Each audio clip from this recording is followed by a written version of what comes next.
However, one thing that has absolutely not changed is the media's negative and downright false coverage of President Trump and his foreign policy accomplishments.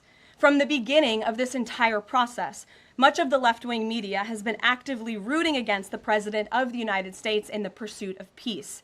Initially, the media ridiculously claimed that President Trump was somehow beholden to Russia for even agreeing to have a face-to-face discussion with President Putin inside of the United States.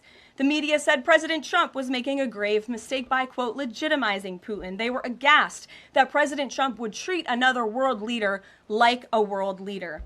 The media relentlessly attacked President Trump and claimed he suffered a, quote, major defeat for not immediately emerging with a final agreement, even though he said heading into that meeting, this was a meeting to listen and to understand how to move the ball forward.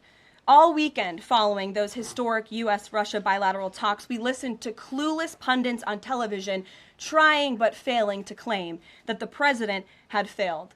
The so-called experts in the foreign policy establishment, whose record is nothing but endless wars, trillions of wasted taxpayer dollars, and dead Americans, have the nerve to try and lecture President Trump, who has solved 7 global conflicts in 7 months, about peace.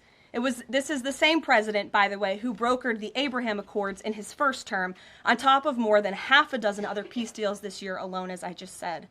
We also saw yesterday the president of Ukraine and all of the other major leaders of Europe fly across the Atlantic Ocean to meet President Trump at the White House because of the progress that was made, and that, if you ask the media, failed meeting, but it was not. It was highly productive and it was successful.